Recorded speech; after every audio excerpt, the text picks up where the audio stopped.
حدیث قدسی۔ بسم اللہ الرحمن الرحیم۔ ارشاد خداوند متعال ہے، مجھے تعجب ہے اس شخص پر جو موت کا یقین رکھتا ہے پھر کیسے خوش ہوتا ہے۔ مجھے تعجب ہے اس شخص پر جو حساب کتاب پر یقین رکھتا ہے پھر مال کیوں جمع کرتا ہے۔ مجھے تعجب ہے اس شخص پر جو دنیا کے زوال پر یقین رکھتا ہے پھر دنیا سے کس طرح دل لگاتا ہے۔ مجھے تعجب ہے ایسے شخص پر جو آخرت کی بقا اور اس کی نعمتوں پر یقین رکھتا ہے پھر آخرت کے لیے تگ و دو کیوں نہیں کرتا اور مطمئن کیوں بیٹھا ہے۔ مجھے تعجب ہے اس شخص پر جو پانی کے ساتھ تو خود کو پاک کرتا ہے مگر دل پاک نہیں کرتا۔ مجھے تعجب ہے اس شخص پر جو زبانی تو عالم ہے مگر عمل کا جاہل ہے۔ مجھے تعجب ہے اس شخص پر جو دوسروں کے عیب تلاش کرتا ہے لیکن اپنے عیبوں سے غافل ہے۔ اور مجھے تعجب ہے اس شخص پر جسے پتہ ہے کہ وہ تنہا مرے گا، تنہا قبر میں داخل ہوگا، اس کا حساب تنہا ہوگا، پھر وہ دوسرے لوگوں سے کیوں امیدیں وابستہ رکھتا ہے۔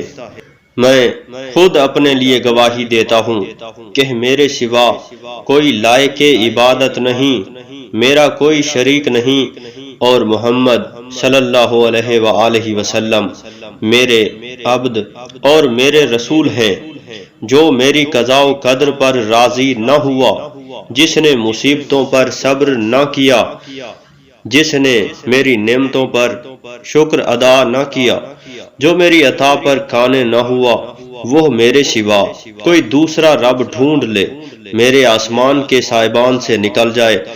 جس نے اس حالت میں صبح کی کہ دنیاوی امور پر غمگین تھا تو گویا اس نے مجھ پر ناراضگی کی حالت میں صبح کی، اور جس نے اپنے اوپر آنے والی مصیبتوں کی شکایت میرے علاوہ کسی اور سے کی تو گویا وہ مجھ سے ناراض ہوا۔ اور جو شخص کسی امیر کے پاس گیا اور محض اس کی امیری کی وجہ سے اس کے ساتھ خضوع کے ساتھ اور عاجزی کے ساتھ پیش آیا تو اس نے اپنے دین کا تیسرا حصہ گنوا دیا۔ جس کسی نے میت پر اپنے منہ پر تماچا مارا تو گویا اس نے میرے ساتھ جنگ کے لیے نیزہ اٹھا لیا، اور جس نے قبر پر لکڑی توڑی گویا اس نے اپنے ہاتھوں میرا کعبہ ڈھایا۔ اور جو شخص یہ پرواہ نہیں کرتا کہ کہاں سے کما رہا ہے تو میں اس کی پرواہ نہیں کروں گا کہ اسے کس دروازے سے جہنم میں داخل کروں۔ اور جو شخص اپنے دین کی معلومات میں اضافے کے لیے کوشاں نہ ہو وہ نقصان میں ہے، اور جو نقصان میں ہو اس کے لیے موت ہی بہتر ہے۔ اور جو شخص اپنے علم پر عمل کرتا ہے میں اس کے علم میں اضافہ در اضافہ کرتا ہوں۔